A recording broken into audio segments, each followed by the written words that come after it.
গার্হস্থ্যের মধ্যে এসেছিলেন, সংসার ধর্মে এসেছিলেন। তাহলে এই সংসার ধর্মকে বড় করেছেন চৈতন্য মহাপ্রভু।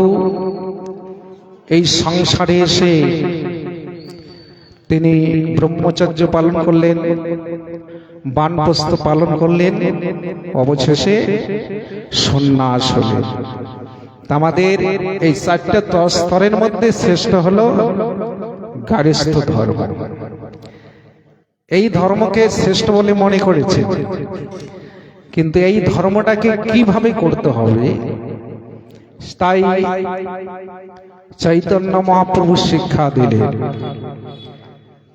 কি শিক্ষা দিলেন? যে তোমরা সংসার কিভাবে করবে, তোমরা কার সংসার করবে। সংসার কিন্তু দুই রকম, একটা হচ্ছে কৃষ্ণের সংসার আর একটা হচ্ছে মায়ার সংসার। যারা মায়ার সংসার করে তারা কৃষ্ণের ধার ধারে না, কৃষ্ণের কাছে যায় না। আর ভগবান বলে যে আমার কাছে আসবে না, তার আসার দরকার নেই, ওকে একবারে এখান থেকে তুলে নিয়ে চলে যাও, তাকে একবারে নিয়ে যাবে। অনেকে দেখবে না হঠাৎ হার্ট অ্যাটাক হয়ে মরে যায়, হঠাৎ হার্ট স্ট্রোক হয়ে মরে যায়, ওটা একবারে তুলে নিয়ে চলে যায়। কেন? ও তো আমার কাছ থেকে আসতে চায়নি।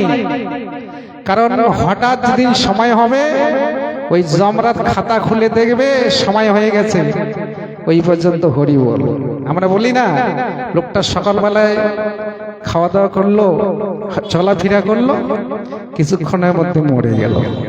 কেন?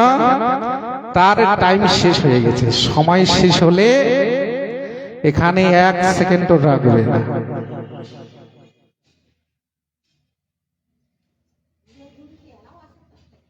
এই জন্য বলেছেন, বাড়ি যদি আগুনে পুড়িয়ে যায়, বাড়ি একটা বানানো যায়। স্ত্রী যদি মরে যায়, স্ত্রী পাওয়া যায়, কিন্তু জীবনের সময় যদি চলে যায়, এই সময়টুকু কোনোদিন ফিরিয়ে পাওয়া যাবে না। এই যে ভগবান আমাদের দেহ দিয়েছেন, শিশু থেকে কিশোর হলাম, কিশোর থেকে যুবক হলাম, যুবক থেকে আস্তে আস্তে বৃদ্ধ হতে শুরু করলাম। আমি কি দেহটাকে ধরে রাখতে পারি যে আমি কোনোদিন বৃদ্ধ হব না? তোমার কালের পরিবর্তনেই তোমার দেহ পরিবর্তন হয়ে যাবে। কেন? এটা ভগবান নিজ হাতে সৃষ্টি করেছে। এটা আস্তে আস্তে এই জরাজীর্ণ দেহ খিতি অদ্দেশ মরুজবম, এই পাঁচটি বস্তু দিয়ে তৈরি করেছে। আস্তে আস্তে দেহটা কি হবে? বৃদ্ধ হয়ে এই আত্মা এই দেহের মধ্যে আর অবস্থান করবে না।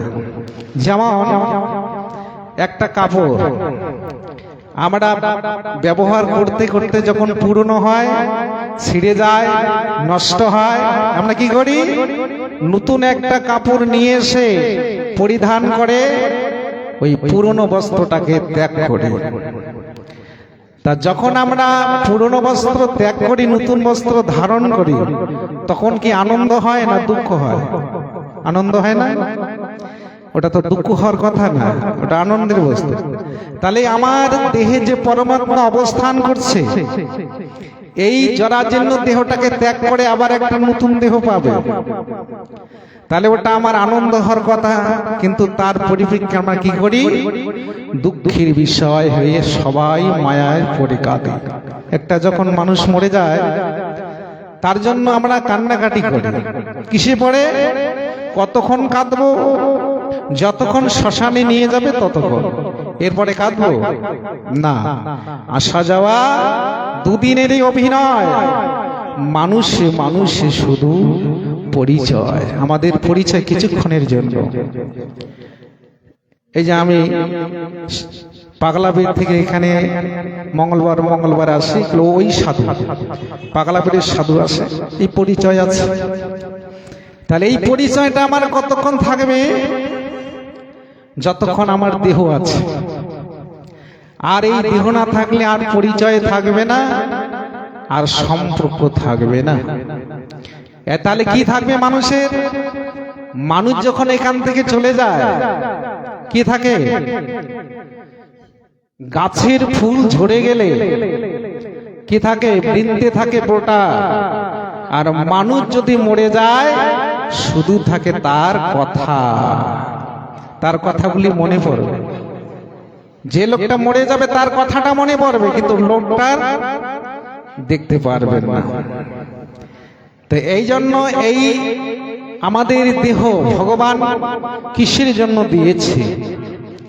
এটা দেহ দিয়েছে হরি ভজন করার জন্য। কৃষ্ণ ভজিবার তরে সংসারেতে আইনু, এই সংসারে কৃষ্ণ ভজন করতে এসেছি, কিন্তু আমরা মায়ার ফাঁদে পড়ে ভগবানকে ভুলে ভগবানকে বাদ দিয়েছি। কিন্তু ভগবানই একমাত্র আপনজন। আমরা ভগবানকে কখন স্মরণ করি, কখন ডাকি? যখন বিপদে পড়ি, যখন আমাদের শরীরের রোগাগ্রস্ত ব্যাধি যন্ত্রণা হয়, তখন আমরা ভগবানকে স্মরণ করি। এই জন্য যারা কৃষ্ণ ভক্ত তারা কোনোদিন সুখ চায় না। আমরা অনেক সময় দেখবেন কোন সাধুগুরু বৈষ্ণবকে জিজ্ঞাসা করলে কি বলবে, যদি বলেন হরে কৃষ্ণ রাধে রাধে কেমন আছে, শরীরে যদি ব্যাধিও থাকে কি বলবে, খুব ভালো। কিন্তু শরীরে কিন্তু যন্ত্রণা আছে, তো বলছে না গুরু কৃপায় খুব ভালো আছে। আর একজন বিষয়ী লোককে বলবে কি বলবে, না শরীর অবস্থা খুব খারাপ, সুগার, শরীরে প্রেশার বেড়ে গেছে, নানান ব্যাধি নানান যন্ত্রণার কথা বলবে, কিন্তু ভগবানের কথা কখনো বলবে না। তাহলে কৃষ্ণ ভক্ত এরা কোনোদিন কখনো ব্যাধির কথা বলবে না। এটা হচ্ছে রোগের মন্দির। এই দেহের থেকে রোগ কোনোদিন সারবে না। এটা হচ্ছে রোগের মন্দির, ব্যাধি থাকবে, রোগ নিয়ে তোমাকে বাঁচতে হবে আর রোগ নিয়ে তোমাকে মরতে হবে। কোন মানুষ বলতে পারবে না যে আমার শরীরে ব্যাধি নাই, একটা না একটি ব্যাধি জড়িয়ে আছে, কম নাই বেশি থাকবে। কেউ বলতে পারবে না আমার শরীরে ব্যাধি নাই, একটা ব্যাধি থাকবে। তাহলে ভগবান এই পৃথিবীতে পাঠিয়ে দিয়েছেন, ব্যাধি নিয়ে পাঠিয়ে দিয়েছেন। আবার এখান থেকে যখন চলে যাবেন রোগ নিয়ে যেতে হবে। কেউ কি রোগ ছাড়া গেছে? কেউ যদি হঠাৎ মরে যায় কি বলি, হার্ট অ্যাটাক হয়েছে, ওটা একটা রোগ না? ওটাও ব্যাধি। স্ট্রোক হয়ে গেছে, ওটা একটা ব্যাধি। কেউ কি বলে যে এমনি মরে গেছে? এমনি কেউ মরে যায় না। ভগবান একটা ব্যাধি না ব্যাধি দিয়ে এখান থেকে তুলে নিয়ে চলে যায়। তাহলে এই জন্য আমাদের সাধু সঙ্গ করা কর্তব্য। এই দেহটা যখন চলে যাবে, আত্মা পরবর্তীকালে কোন দেহ ধারণ করবে? ওটা কর্মে যে আবার দেহ পাবে। চরাচর জগতে জীব জন্তুর, পশু পাখি, গাছপালা, বৃক্ষ আদি আমরা দর্শন করতে দেখতেছি। এরা কারা? এরা ৮০ লক্ষ জনির মধ্যে যাচ্ছে। কেন? এরা পূর্বে মানুষ ছিল, যারা এরা একদিন মানুষ ছিল, কিন্তু মানুষ হয়ে মানুষের কর্ম করেনি বলে আজকে তারা বৃক্ষলতা, পশু পাখি হয়ে এই চরাচর জগতে দাঁড়িয়ে আছে। তাহলে এদের উদ্ধার কি করে হবে?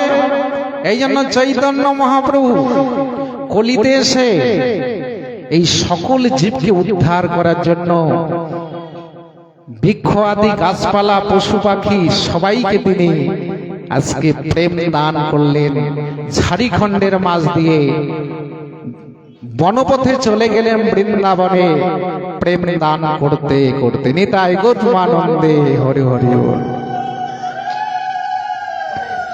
যখন বৃন্দাবনের পথে যায় চৈতন্য মহাপ্রভু, সঙ্গে কাকে নিয়েছিলেন?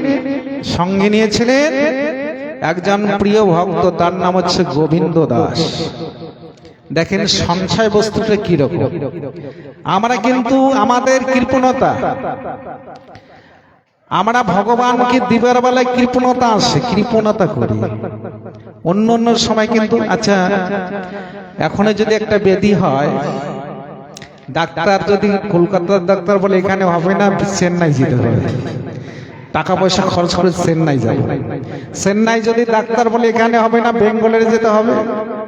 ওখান থেকে বেঙ্গালোরে যাব, তাহলে পয়সা আমার খরচা হচ্ছে।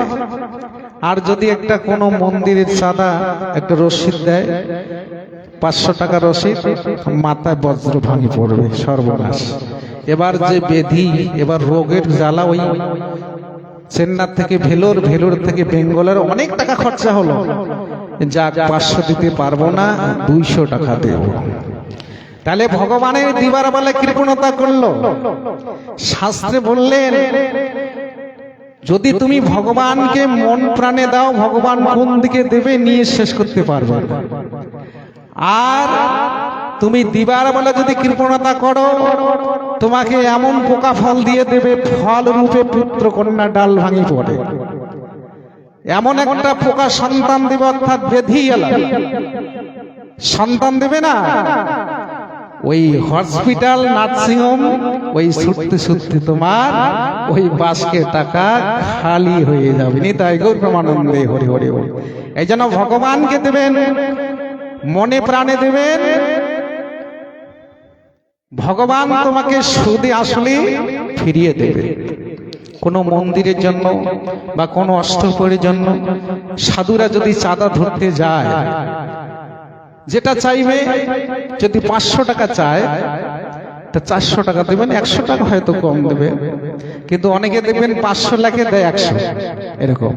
আমরা ওই সময় কৃপণতা করি, কিন্তু শাস্ত্রে বলবেন যারা দিয়া ধন বুঝে মন কেড়ে নিতে কতক্ষণ, 1 সেকেন্ডে মানুষের জীবন উলট পালট হয়ে যায়। ভগবান এই জগতে কি করে, ভিখারিকে রাজা করিয়ে দেয়, আর রাজাকে ভিখারি করিয়ে দেয়, ভিখারিকে রাজা বানিয়ে দেয়। কারো জন্ম দেয়, কারো মৃত্যু নেয়, কাউকে কৃপা করে দেন, কারো কাছ থেকে কেড়ে নেন। ভগবান পৃথিবীতে এটাই চরাচর জগতে করছে। এই জন্য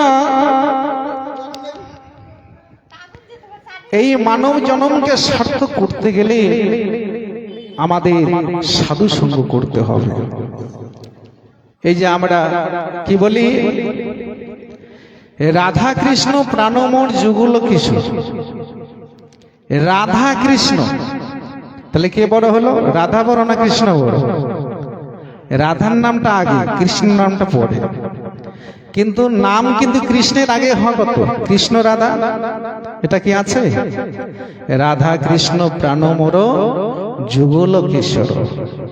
তাহলে রাধা রানীকে কেন বড় করলেন, আর রাধার নামটা আগে আসলো কেন? রাধা নাম না হলে কৃষ্ণ নাম আসে না, রাধা কৃষ্ণ।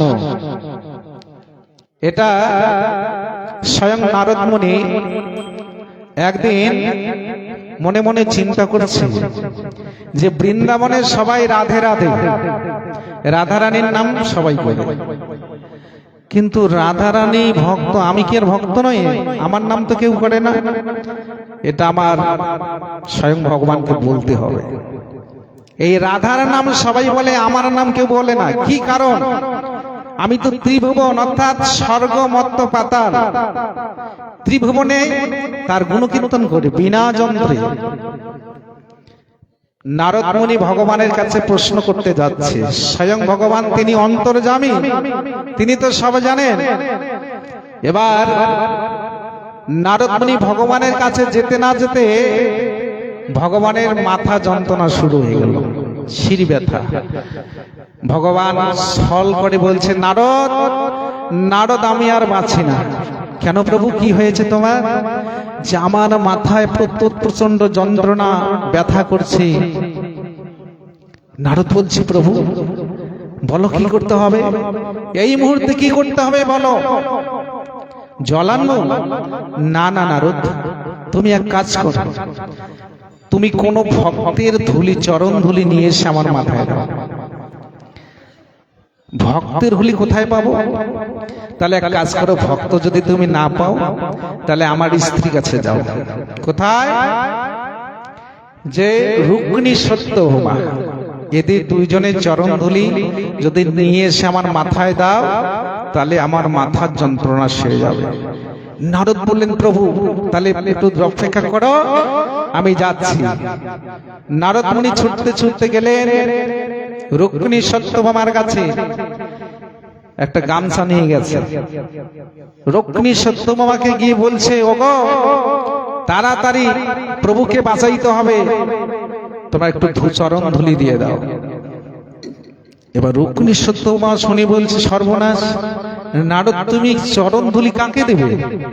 তোমার প্রভুর মাথার যন্ত্রণা, শিরে যন্ত্রণা, মাথার যন্ত্রণা থাকতে পারছে না, তাড়াতাড়ি চরণ ধুলি দাও। রুক্মিণী সত্যভামা বলছে, তুমি কি পাগল হয়ে গেছো? আচ্ছা আমি যদি চরণ ধুলি দেই, আমরা দুইজন আমরা কোথায় যাব? নরকে। তাহলে আমি আমার প্রভুর মাথায় এই চরণ ধুলি দিয়ে আমরা নরকে যাব? এটা কখনো হবে না, যাও তুমি চলে যাও। এবার নারদ একদম স্বয়ং নিজেই ভক্ত, তিনি দিতে পারছেন না। এবার গিয়ে ভগবানকে বলছে, প্রভু চরণ ধুলি তো দিল না, তা চরণ ধুলি যদি না দেয় তা তুমি দাও। প্রভু তুমি এটা কি কথা বলছো? আমার চরণ ধুলি তোমার মাথায় দেব আর আমি নরকে যাব নাকি? এটা কখনো হবে না। তাহলে এক কাজ করো, তুমি এই মুহূর্তে বৃন্দাবনে গিয়ে ব্রজ রমণীগণ স্বয়ং রাধারানীর কাছে যাও, ওরা চরণ ধুলি দিয়ে দেবে। এবার সেই নারদ মুনি ছুটতে ছুটতে গেলেন বৃন্দাবন। বৃন্দাবনে ব্রজ রমণীগণ রাধারানী নারদকে দেখে সবাই ছুটে আসতেছে। নারদ তুমি এত তাড়াতাড়ি ছুটতে ছুটতে আসছো, কি ব্যাপার? আমার প্রভুর কোনো কিছু হয়েছে? তখন নারদ বলছে, প্রভু খুব মাথার যন্ত্রণা, থাকতে পারছে না, শিরে ব্যথা হয়েছে। তাহলে কি করতে হবে আমাদের? তাড়াতাড়ি যদি তোমরা একটু চরণ ধুলি দিতে পারো। রাধারানী বলছে, তাড়াতাড়ি নিয়ে আসো। রাধারানী কি করলেন? স্বয়ং রাধারানী নিজে আগে চরণ ধুলি একটা গামছার মধ্যে দিলেন, নাও তাড়াতাড়ি নিয়ে যাও, আমার প্রভু তাড়াতাড়ি যেন ভালো হয়ে যায়। সে কি করলেন? রাধারানীর চরণ ধুলে নিয়ে আসতেছে। কোথায়? স্বয়ং ভগবানের কাছে। চরণ ধুলি আনতে না আনতে ভগবানের মাথার যন্ত্রণা সেরে গেছে। নারদকে বলছে, নারদ আমার তো মাথার শির যন্ত্রণা সেরে গেল। প্রভু এটা কি করে হলো? আমি তো তোমার মাথায় চরণ ধুলি দিলাম না, তাতেই সেরে গেল। এই জন্য তো তুমি যে আমার কাছে প্রশ্ন করতে এসেছিলে যে রাধার নাম কেন করে আগে, কিন্তু আমার নাম করে না কেন? রাধার নাম এই জন্য করে যে তুমি চরণ ধুলি দিলে না, আমার রুক্মিণী সত্যভামা ওরাও দিল না, কেন? নরকে যাওয়ার ভয়ে দিল না। আর আমার স্বয়ং রাধারানী ইনি যে চরণ ধুলি দিল, ইনি নরকে যাবে না? হ্যাঁ যাবে তো। তাহলে তুমি ওকে গিয়ে জিজ্ঞাসা করো। তখন স্বয়ং রাধারানীকে গিয়ে জিজ্ঞাসা করলে, আচ্ছা রাধে, তুমি যে কৃষ্ণকে চরণ ধুলে দিলে, তুমি নরকে যাওয়ার ভয় নেই? বলছে, হ্যাঁ নরকে গেলাম তা কি হলো, আমি 100 বার নরকে যেতে পারি, আমার প্রভু যেন ভালো থাকে। নিতাই গৌতমানন্দে হরি হরি বল। তাহলে রাধার নাম আগে না হবে তা কার নাম আমাকে হবে? এই জন্য রাধা ভজনে যদি রতি নাই হলো, কৃষ্ণ ভজন তবে অকারণে গেল। এই রাধার মহিমা আগে। এই রাধার মহিমা প্রেমরস সীমা জগতে জানাতো কে? যদি গৌরাঙ্গ না হইতো, গৌরাঙ্গ মহাপ্রভু যদি না আসতো, রাধার মহিমা কে জানাতো? তাই বৃন্দাবনে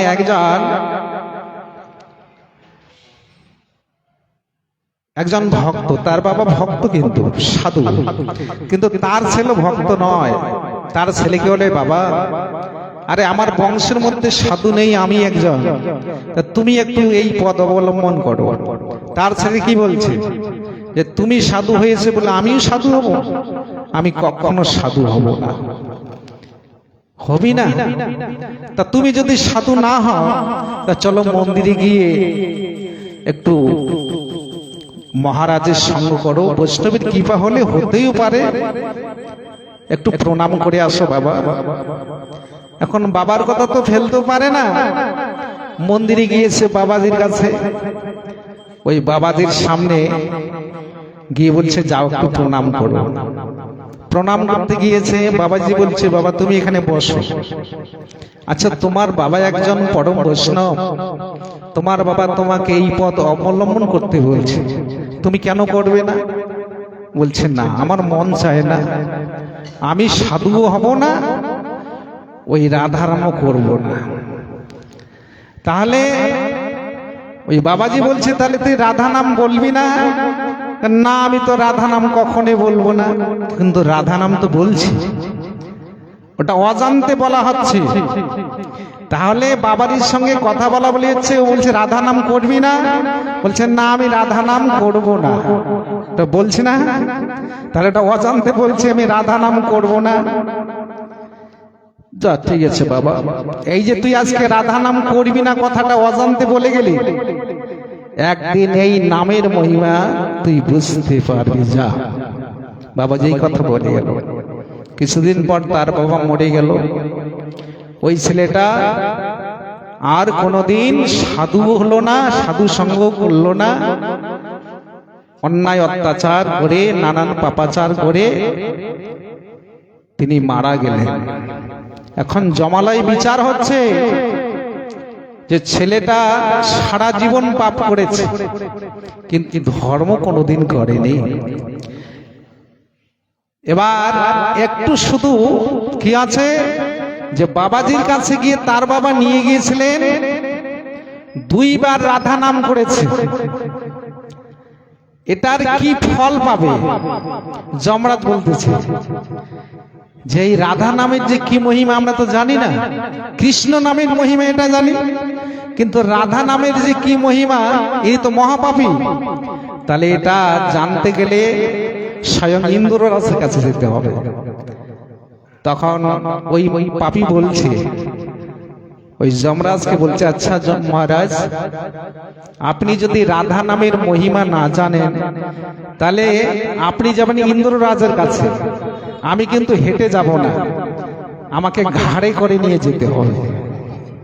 আপনিও তো জানেন না রাধা নামের মহিমা, কৃষ্ণ নামের মহিমা জানেন, রাধা নামের মহিমা জানেন না। তাহলে আপনি যদি জানেন না তাহলে আপনার ঘাড়ে করে আমাকে যেতে হবে। তখন যমরাজ ঠিক আছে ঠিক আছে তোমাকে ঘাড়ে করে নিয়ে যাব। তাহলে মহাপাপীকে ওই যমরাজের ঘাড়ে চড়ে গেল ইন্দ্ররাজের কাছে। ইন্দ্ররাজের কাছে গিয়ে ইন্দ্ররাজকে দণ্ডবত প্রণাম করলেন। যমরাজ এসেছে। যমরাজ বলছে ইন্দ্ররাজকে যে আচ্ছা আমি কৃষ্ণ নামের মহিমা জানি, রাধা নামের মহিমা জানি না, হয়তো তুমি জানতে পারো। ইন্দ্ররাজ বলছে আমি এটা তো জানি না, আমার ওটা জানা নেই, এটা জানতে গেলে হয়তো স্বয়ং ব্রহ্মার কাছে যেতে হবে, উনি হয়তো জানতে পারে রাধা নামের মহিমা। এবার পাপী বলছে দেখো স্বয়ং ইন্দ্ররাজ তুমিও যদি রাধা নামের মহিমা না জানো তাহলে আমি এবার দুইজনের ঘাড়ে চেপে যাব ব্রহ্মার কাছে। আচ্ছা আচ্ছা ঠিক আছে ঠিক আছে, এই দুইজনের ঘাড়ে চেপে যাচ্ছে ব্রহ্মার কাছে।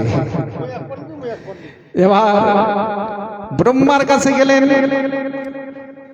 ব্রহ্মার কাছে গিয়ে দণ্ডবত প্রণাম করে বলছে যে ব্রহ্মদেব আমরা তোমার কাছে আসলাম, এই যে মহাপাপী ইনি দুইবার রাধা নাম করেছে, এই রাধা নামের যে কি মহিমা আমরা তো জানি না, এটা জানার জন্য তোমার কাছে আসলাম। ব্রহ্মা বলছে এটা তো আমিও জানি না, এটা জানতে গেলে হয়তো ভোলানাথের কাছে যেতে হবে, ভোলানাথ জানতে পারে। এবার এই মহাপ্রভু বলছে দেখো এবার যদি ভোলানাথের কাছে যান তাহলে এবার তিনজনের ঘাড়ে নিয়ে যেতে হবে, আমাকে তিনজন ঘাড়ে করে নিয়ে যেতে হবে ভোলানাথের কাছে। ঠিক আছে, আমরা যখন বিপদে জানি না আমরা রাধা নামের মহিমা, এবার তিনজনের ঘাড়ে চেপে কোথায় গেলেন? ভোলানাথের কাছে। শঙ্কর ভোলানাথের কাছে গিয়ে দণ্ডবত প্রণাম করে বলছে, ভোলানাথ তুমি তো সব সময় হরিনাম করো, তা এই রাধা নামের মহিমার জন্য তোমার কাছে আসলাম আমরা। ভোলানাথ বলছে, কৃষ্ণ নামের মহিমা জানে, আমিও রাধা নামের মহিমা জানি না। তাহলে এই নামের মহিমা জানতে গেলে স্বয়ং বিষ্ণুর কাছে যেতে হবে। এবার যে মহাপাপী তিনজনের ঘাড়ে আসতেছে, উনি বলছে যদি ভগবানের কাছে যান তাহলে চারজনের ঘাড়ে নিয়ে যেতে হবে। এবার ভোলানাথ তাকে বলছে যে তোমারও ঘাড়ে আমি উঠবো। তখন ভোলানাথ বলছে, আমরা যখন রাধা নামের মহিমা জানি না, তাহলে ঘাড়ে নিতেই হবে। এবার চারজনের ঘাড়ে উঠে যাচ্ছে কোথায়? স্বয়ং ভগবান বিষ্ণুর কাছে। এবার স্বয়ং ভগবানের বিষ্ণুর কাছে গিয়ে দণ্ডবত প্রণাম করে বলছে, হে প্রভু, আমরা কৃষ্ণ নামের মহিমা জানি, কিন্তু রাধা নামের মহিমা আজ পর্যন্ত শুনিনি। এটা শোনার জন্য তোমার কাছে আসলাম, কৃপা করে একটু বলুন। স্বয়ং বিষ্ণু স্বয়ং ভগবান বললেন, ওরে ব্রহ্মা, দেবরাজ ইন্দ্র, ভোলানাথ, তোমরা রাধা নামের মহিমা জানো না? রাধা নামের যে কি মহিমা তোমরা তো নিজেই প্রমাণ পাচ্ছ। রাধা নামের মহিমা না জানার সত্ত্বে তোমার ঘাড়ে এসেছে একজন মহাপাপী। তাহলে রাধা নামের কি মহিমা তোমরা নিজে নিজে উপলব্ধি করে দেখো। একজন মহাপাপী নরকে যাওয়ার কথা, এই রাধা নামের মহিমার জন্য তোমাদের ঘাড়ে চড়ে আমার কাছে আসলো। নিতাই গৌরমানন্দে হরি হরি বল। এই জন্য রাধা কৃপা বিনে কৃষ্ণ কৃপা হবে না। রাধা ভজনে যদি রতিনি হলো, কৃষ্ণ ভজন তবে অকারণে বলো। এই জন্য রাধার মহিমা আগে। রাধার মহিমা হলে কৃষ্ণ মহিমা অবশ্যই প্রকাশ হবে। জয় জয় নিতাই গৌরমানন্দে হরি হরি বল। পঞ্চা কল্পতরুভ্যশ্চ কৃপা সিন্ধুভ্যশ্চ পতিতানাং পাবনেভ্যো সর্ববৈষ্ণবেভ্যো নমো নমঃ।